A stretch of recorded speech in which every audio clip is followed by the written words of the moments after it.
Tú puedes viajar por todo el mundo, pero hay algunos lugares fuera de Italia, en la faz del planeta Tierra, y puedes ver visualmente la inmensa influencia que continúa siendo producida por la Iglesia Católica Romana en Sudamérica.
Ahora, puedes viajar por todo el mundo, pero fuera de Italia hay algunos lugares en la faz del planeta Tierra donde puedes ver visualmente la inmensa influencia que continúa teniendo la Iglesia Católica Romana en Sudamérica. Porque en Sudamérica están algunos de los capítulos más oscuros de la Iglesia Católica Romana que fueron escritos en la historia. Porque en lugares como Lima, Perú, donde estoy parado, por ejemplo, en el año 1570 se estableció la Inquisición peruana y la función principal de la Inquisición peruana fue perseguir como criminales a los que consideraban herejes por el papado. Y en él, 9 de cada 10 casos, los herejes eran simplemente protestantes creyentes en la Biblia. Y lugares como este de las iglesias católicas no fueron simplemente para adoración de los ciudadanos, fueron cámaras de torturas de algunas de las formas más demoníacas de persecución que la humanidad haya visto alguna vez.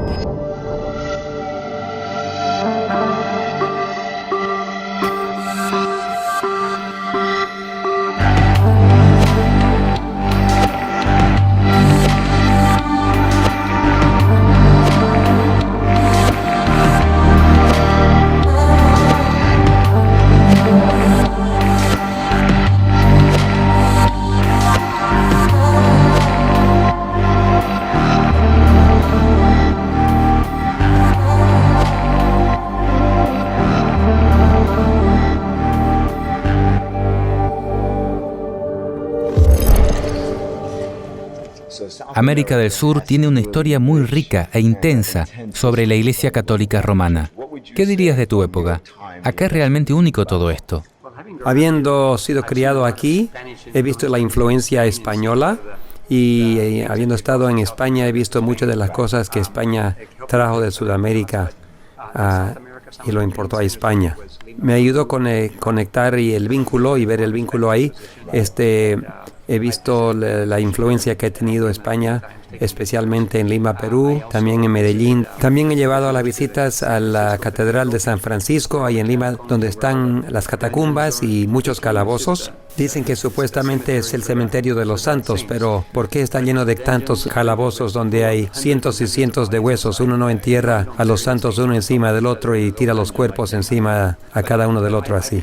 Hoy en día está todo cerrado, no permiten ingresar, pero hace 30 años yo pude tomar mi linterna y pasearme por todo a la parte inferior y yo lo hice. Es interesante que cuando dan los tours allí en la Inquisición, el guía turística dice estas torturas eran para los criminales. Pero yo le dije a la señorita que el guía, la Inquisición no tenía nada que ver con actividades criminales, solamente era donde tiraban a las personas, donde llevaban a las personas dependiendo de su persuasión religiosa. Por ejemplo, ahí llevaban a los incas o los judíos, un protestante, te aplicaban la muerte o la estaca o te torturaban hasta que de alguna manera confesabas y llegabas a ser católico. Así que le dije, ¿por qué usted está diciendo a los turistas que esto se trata de los criminales? Criminales son aquellos que roban o matan o quebran la ley así. Y ella me dijo, sí, lo que usted dice es verdad. Entonces yo le pregunté, entonces, ¿por qué usted está mintiendo? Y me dijo, no, es que a mí me dijeron que eso yo tengo que decir. Ahí yo tomé la dirección. Señores y señoras, la Inquisición no tenía nada que ver con actividades criminales. Tenía todo que ver con las creencias religiosas. Los criminales fueron llevados a la corte civil. Este lugar era solamente para torturar y matar a todos aquellos que no pertenecían a la Iglesia Católica. Ella dijo, sí, es verdad, es verdad, es verdad. Yo le dije, por favor, entonces en el futuro hay que decir la verdad. Probablemente ella, si lo haría así, perdería su trabajo. Yo vi todo eso y me di cuenta que si la Iglesia tiene el poder para perseguir, así lo hará.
En el libro del Apocalipsis, Dios mismo identifica la existencia del sistema de la Iglesia Católica Romana y su naturaleza. Empezando en Apocalipsis capítulo 13, comenzando en el versículo 1, la Biblia nos dice que Juan se paró sobre la arena del mar y vio una bestia que se elevaba sobre el mar con 7 cabezas y 10 cuernos, y sobre sus cabezas los nombres de blasfemia. Ahora, una bestia en la profecía bíblica es un símbolo de un reino. Esta información está claramente establecida en el capítulo 7 del libro de Daniel, comenzando en el versículo 2. La Biblia nos dice que Daniel habló y dijo, «Vi en mi visión de noche, y aquí que los 4 vientos del cielo combaten sobre la gran mar, y salieron 4 grandes bestias del mar, una diferente de la otra». Luego, en el versículo 17 del mismo capítulo, la Biblia dice que estas grandes bestias son 4 reyes que surgirán de la tierra. Luego, en el versículo 23, la Biblia declara que la 4ª bestia será el 4º reino sobre la tierra. Así es que una bestia en la profecía bíblica simplemente es un reino, diríamos un poder político. En el capítulo 7 de Daniel hay 4 reinos proféticos identificados como bestias que se muestran ante nosotros. El primero es un león. Proféticamente se levantó como un símbolo del reino de Babilonia. El segundo era un oso, que se levantó como un símbolo del reino de los medos y persas. El tercero, un leopardo, que se erguía como símbolo del reino de Grecia, y el cuarto, una bestia espeluznante y terrible, con dientes de hierro, que se erige proféticamente como símbolo de Roma. En Apocalipsis capítulo 13, versículo 1, lo que es particularmente interesante sobre esta profética bestia es lo que la Biblia dice sobre las cabezas de esta bestia, que realmente señala el carácter de este reino, y son los nombres de blasfemias. Damas y caballeros, blasfemia no es una terminología secular que se atribuye al reino de un poder civil. Blasfemia es un término eclesiástico, es algo que se atribuye a un poder religioso y por su autoridad religiosa. Estamos viendo el lenguaje profético, el desarrollo de la Iglesia Católica Romana, liderada por el Papado, que es un sistema que une a la Iglesia y el Estado juntos. Y en la Biblia, la blasfemia se define como dos cosas. La primera, en el libro de Marcos capítulo 2 y verso 7, blasfemia es cuando un hombre profesa que tiene la capacidad de perdonar los pecados de otros hombres. Pero luego, en Juan el capítulo 10 y el verso 33, la blasfemia se define cuando un hombre se declara a sí mismo divino, que él mismo es Dios. Y desafortunadamente, cuando miras en la Iglesia Católica Romana, puedes ver estos principios firmemente asentados dentro de ese sistema.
Pero esto se vuelve aún más profundo, porque en Apocalipsis capítulo 13, moviéndose más al verso 2, mientras Dios continúa desentrañando el poder y el trabajo del papado en el mundo, identifica a este sistema como una bestia que en realidad es una amalgama de las otras 4 bestias que vimos en el libro de Daniel, capítulo 7. Porque nos dice en Apocalipsis 13, en el versículo 2, y la bestia que vi era como un leopardo, y sus pies como los de un oso, y su boca era como la de un león.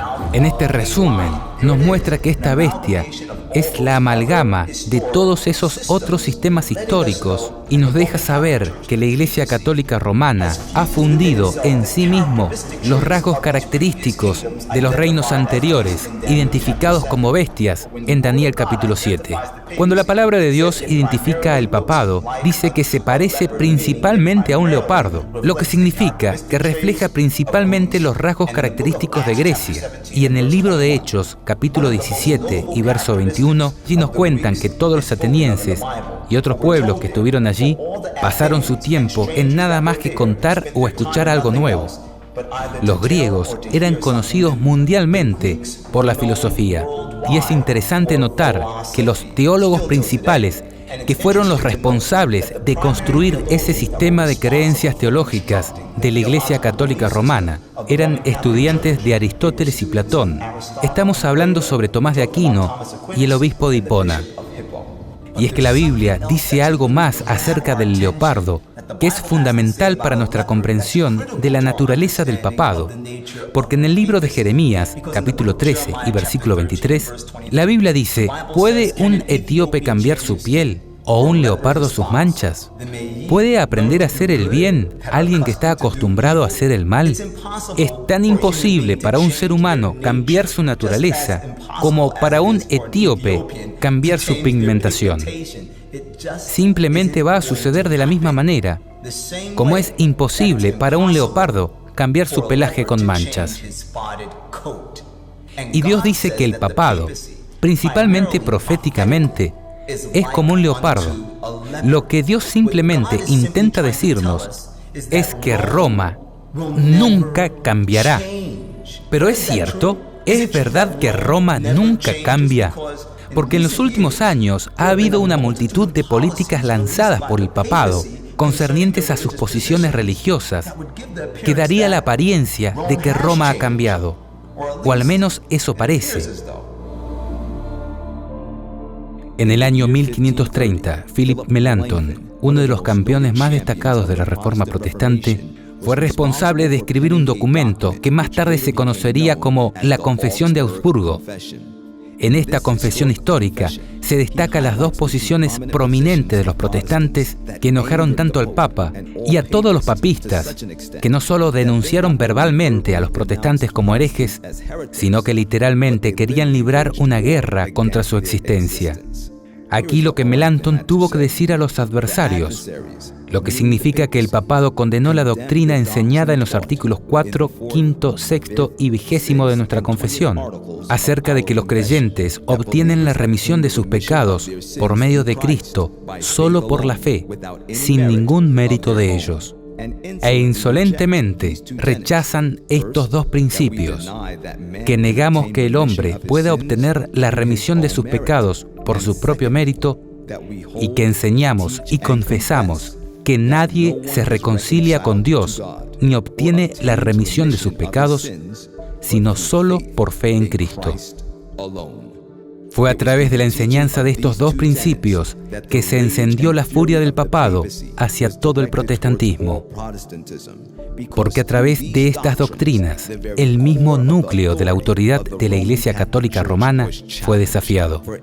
Por ejemplo, la enseñanza de que los creyentes obtienen la remisión de sus pecados a través de Cristo solo por la fe, expuso la naturaleza inútil de la venta de indulgencias, que fue un medio por el cual el clero de la Iglesia Católica Romana se enriqueció a expensas de las masas, y en segundo lugar, expuso la naturaleza inútil del sacramento de la penitencia, que según la teología católica romana es el acto por el cual un sacerdote de la Iglesia puede declarar a una persona absuelta de sus pecados.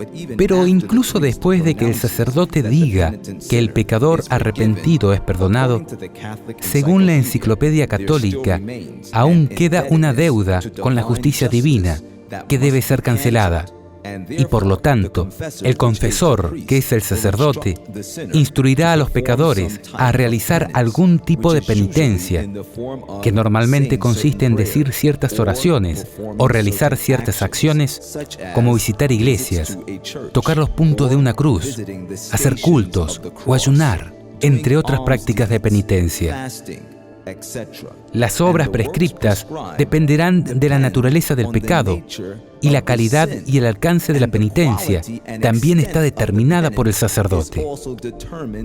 La mayoría de estas obras pueden hacerse el mismo día, pero en otros casos, para que ese pecador tenga su deuda cancelada con Dios, se les exige que hagan una obra de penitencia durante un periodo prolongado de tiempo. Este es claramente un sistema de justificación basado en los méritos de las obras del hombre. Y al usar las doctrinas de la Biblia para impugnar estas prácticas de la Iglesia Católica Romana, los protestantes directamente impugnaron la autoridad del mismo Papa de Roma como una autoridad divina entre los hombres. Y esto causó una división entre protestantes y papistas que pareció irreparable hasta hace poco. En el año 1999, el 31 de octubre, el aniversario de la Reforma Protestante en Augsburgo, Alemania, la Iglesia Católica y la Federación Luterana Mundial firmaron una declaración conjunta sobre la doctrina de la justificación, solo que en este documento, la Iglesia Católica Romana, al costado de la Iglesia Protestante Luterana, estuvo de acuerdo en que juntos confesamos solo por la gracia, en la fe y en el trabajo salvador de Cristo, y no por cualquier mérito de nuestra parte, somos aceptados por Dios y recibimos el Espíritu Santo, que renueva nuestros corazones mientras nos equipa y nos llama a las buenas obras. Esta declaración de fe representa el cambio más radical de la teología católica que se haya visto desde el inicio de la Iglesia, tan radical que basado en la firma de este documento, aparentemente protestantes y católicos ahora creen exactamente lo mismo, tanto que ahora muchos prominentes líderes protestantes han estado montados en los púlpitos de sus iglesias declarando a sus miembros que la protesta del protestantismo está oficialmente acabada. Tienes que admitir, superficialmente al menos, que el papado realmente parece haber evolucionado hacia una nueva especie, como que Roma ha cambiado, ha dado vuelta a la página. Pero la única razón por la que podríamos llegar a esta conclusión es porque no tomamos en consideración un aspecto muy importante de la descripción de este sistema apóstata, que Dios nos ha presentado en el libro de Apocalipsis, capítulo 13 y verso 2. Sí, Dios primeramente identificó el papado como un leopardo, pero también identifica este sistema como que posee una boca de león. El mismo león que forma la amalgama de este sistema apóstata es el que se nos presentó por primera vez en Daniel, capítulo 7. Y hablando de la boca de ese león en Daniel, capítulo 7, la Biblia dice en Daniel 7, en el verso 4, que la primera bestia era como un león, con alas de águila, hasta que sus alas le fueron arrancadas y fue levantado del suelo, haciéndola pararse sobre sus pies como un hombre, y le fue dado corazón de hombre. Mis amigos, ese león en Daniel 7 posee el corazón de un hombre, y en el libro de Jeremías, capítulo 17 y versículo 9, la Biblia nos dice que el corazón del hombre es engañoso sobre todas las cosas y perversamente malicioso. ¿Quién puede conocerlo? Ningún hombre puede comprender realmente las profundidades de la naturaleza engañosa del sistema satánico, conocido como la Iglesia Católica Romana. Mis amigos, sin importar lo duro que trates de buscarlo, solo Dios mismo puede darnos una idea de la decrépita naturaleza depravada de este sistema satánico, porque Jesús nos dice en el libro de Mateo, capítulo 12 y versículo 34, que de la abundancia del corazón, la boca que habla en el papado siempre dirá cosas floridas. Siempre se nos presentará como humilde, mansa y humanitaria. Pero no podemos tan solo mirar lo que el papado dice, tenemos que ver lo que el papado y su papa hacen. El 21 de noviembre de 2016, 7 años después de la firma de la Declaración Conjunta de la Doctrina de la Justificación por católicos y protestantes, el Washington Post informó que el Papa Francisco dio a todos los sacerdotes el permiso para perdonar el grave pecado del aborto. Antes del año de la misericordia, el aborto era una clase de pecados considerados crímenes que requerían una autoridad más alta que la de un sacerdote para poder absolverlo. Una mujer, por ejemplo, tenía que confesar este pecado ante un obispo en vez del sacerdote de su parroquia. Pero el domingo anterior a la publicación de este artículo, el Papa Francisco anunció que cualquier sacerdote católico puede conceder perdón a una mujer que ha tenido un aborto. Por supuesto, esto es un evidente acto de blasfemia, porque en el libro de Marcos, capítulo 2 y versículo 7, la Biblia declara claramente: ¿por qué este hombre habla blasfemias? ¿Quién puede perdonar pecados sino solo Dios? Ahora, este acto de blasfemia es suficiente para desenmascarar la verdadera naturaleza del papado. Pero hay más. Por ejemplo, el 11 de junio de 2007, AP News publicó un artículo titulado «Papa a los sacerdotes nigerianos. Lo despedirán si no obedece». El artículo comienza con la declaración: el Papa Francisco ha establecido un ultimátum amenazando a los sacerdotes nigerianos con perder su trabajo si no me obedece a mí y a su obispo.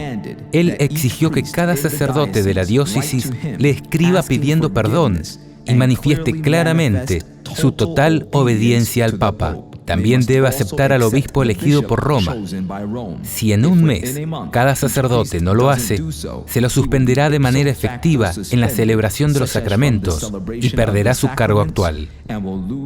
Esta advertencia del Papa Francisco, este movimiento que realiza el Papa, revela una contradicción atroz entre lo que Roma dice y entre lo que Roma realmente hace. Porque no solo es un acto de blasfemia que un hombre ordene a otros hombres que cedan su conciencia a él en absoluta obediencia, que es un derecho que está reservado para Dios y para Dios solamente. Pero la razón por la que el Papa Francisco amenazó a los sacerdotes nigerianos con el castigo de ser suspendidos de participar en la celebración de los sacramentos es porque en la teología católica, si no participas del sacramento, no puedes ser parte del reino de los cielos.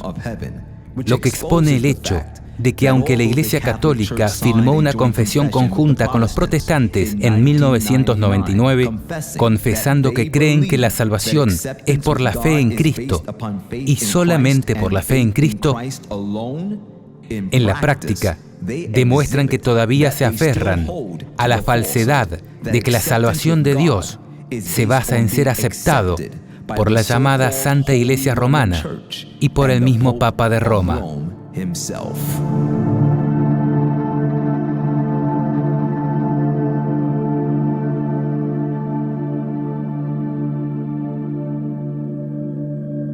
Aquí tengo una experiencia de primera mano de mi papá.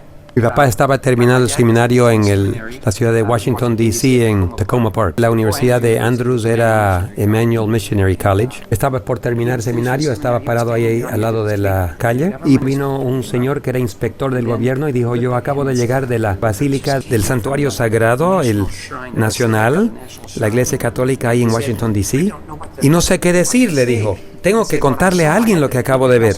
Yo acabo de llegar de ahí, dijo, y mi papá le dijo: bueno, entonces cuéntame a mí. Y él dijo: yo he sido inspector nacional del gobierno y estaba yendo allá a la catedral para inspeccionarlo. Estuvo 80 años en construcción.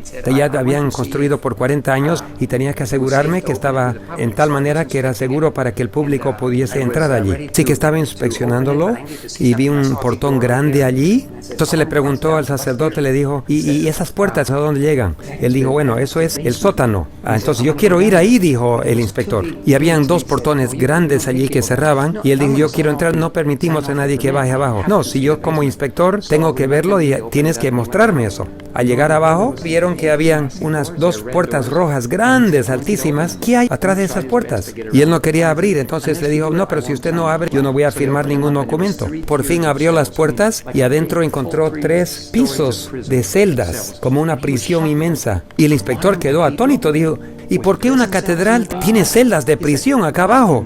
Y el sacerdote le preguntó: ¿usted es católico? Dijo: no. Entonces no se preocupe, solamente inspecciónelo para ver si es seguro o no es seguro. Así que el inspector salió de allí y quería hablar con alguien y justamente habló con mi papá. Unos días después, mi papá se encontró con su primo. Su primo era contratista y estaba entregando materiales a la basílica y en ese momento llegó un camión grande y empezó a descargar esas cajas de madera. ¿Saben cómo madera se arman y se usa como para hacer resbalar las cajas y meter adentro? Ellos descargaron 99 cajas y los hicieron llegar al sótano, así por ese medio. Justamente la última caja, como si fuese preparado por Dios, se cayó y se abrió a sus pies. Y todas las metralletas salieron afuera. Así que aquí hay 2 historias de primera mano de mi familia.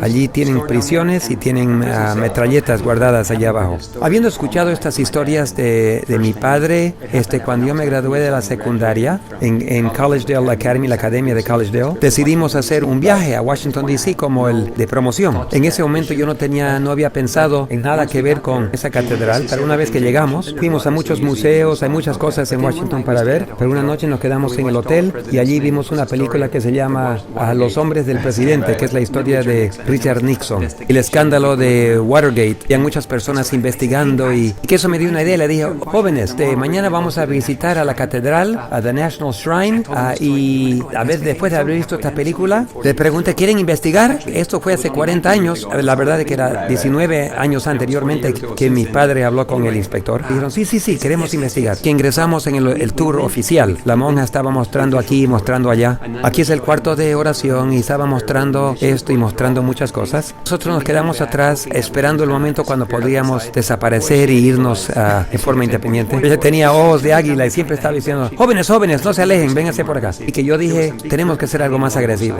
Y como bien cortinas grandes a cada lado, la siguiente vez que ya dio la vuelta, ¡puf!, desaparecimos nomás y nos metimos tras las cortinas. Pensamos que eran solamente cortinas, pero nos dimos cuenta que había un mundo por atrás. Como la catedral estaba todavía a mitad de camino de construcción, habían muchas partes que estaban todavía en construcción. Así que nos empezamos a pasear y encontramos muchas cosas por ahí atrás. Encontramos un cuarto lleno de computadoras. Había un baño ahí que tenía una ventana grande, pero no tenía nada protegiéndolo, solamente un hueco en la pared. Como habíamos estudiado física, tomamos una piedrita, lo botamos y calculamos que tenía como 60 metros de profundidad. Hablamos con los empleados, ellos que solamente hablaban el español, eran de España, la mayoría eran ilegales, y nos dijeron, obedecemos a la iglesia o nos devuelven a casa, no tenemos alternativa. Entonces, como yo puedo hablar español, yo hablé con ellos y les pregunté de las puertas. Sí, aquí están las puertas, y nos mostraron las puertas. Le preguntamos de las puertas y si habían alguna vez bajado al sótano. No nos permitirían nunca bajar al sótano, dijeron. Solamente el cardenal y los del Vaticano se les permiten bajar por ahí. Sí, solo la gente del Vaticano pueden bajar abajo. Y le preguntamos, ¿cómo podemos nosotros conseguir la llave para ahí? Preguntamos por el cardenal, estábamos cobrando más entusiasmo y queríamos hablar con el mismo cardenal. Sí, nos dijeron, el cardenal tiene su oficina al otro lado de la calle, tocamos la puerta y un señor abrió la puerta un poquito y dijo, no hablo inglés. Cuando me escuchó que yo hablaba español, él nos dejó entrar. Él nos mostró la oficina del cardenal, pero dijo, perdón, el cardenal no se encuentra ahora, él está de viaje. Y le preguntamos, ¿cómo podemos conseguir las llaves de las puertas allá del sótano? Y me dice, él solamente los lleva sin su cinturón. Por ningún momento él suelta esas llaves de su persona. Y él solamente deja bajar las personas del Vaticano, así que él confirmó la historia. Y preguntamos, ¿con quién podemos hablar? Y él dijo, el superintendente, el padre fulano de tal, está allá en la catedral atrás, pueden preguntar por él. Así que fuimos a la catedral de nuevo. Sí, él bajó, fue muy amable con nosotros. Le contamos algo de lo que queríamos buscar, sin detalles. Y le mencionamos que el inspector de la catedral había hablado con mi padre y que le había contado algunas cosas y él se sorprendió mucho sobre lo que le estábamos contando y nos prestó mucha atención. Y me preguntó, ¿y qué es lo que él vio abajo? ¿Qué les dijo? Yo le dije, bueno, para poder verificar la historia, le dije, ¿por qué no le cuento un poquito y usted ya me completa la historia? Y él dijo, ya, de acuerdo. Habían 2 puertas inmensas rojas grandes. Él dijo, entonces, atrás de las puertas habían celdas. Yo le dije, sí, señor. Pues para completar el resto de la historia, 100 cajas de madera llenos de metralletas. Sí, le dije. Exactamente, lo ha dicho correctamente. Y él me dijo, ¿y qué están haciendo ustedes aquí? Seguro ustedes piensan que estos pilares están vacíos y llenos de escaleras. Le dije, ya hemos visitado y sabemos que tienen. Y él dijo, ¿pero cómo se pasearon por todo el edificio? ¿Cómo es que supieron cómo pasearse? Yo le dije, bueno, hemos hablado con sus trabajadores aquí. Sí, pero me dijo, ellos no hablan inglés, ¿cómo es que usted habló? No, pero yo hablé español con ellos. Sí, aquí, como tú hablas español, tú hablaste con todos, ¿te entendiste bien? Sí, le dije, bueno, muy amigables con nosotros, nos ayudaron. ¿Quiénes son ustedes y de dónde vienen? Me preguntó.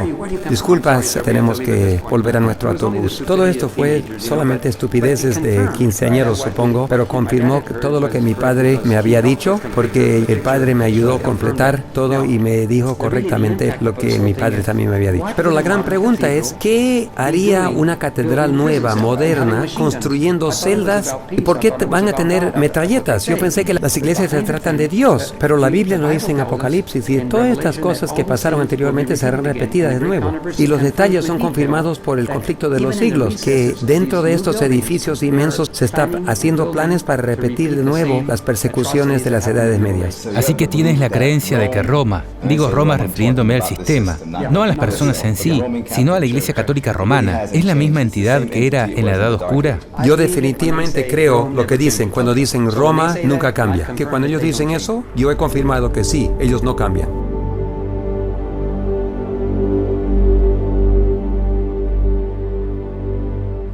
Es como te dije, no puedes escuchar lo que el papado y su papa dicen.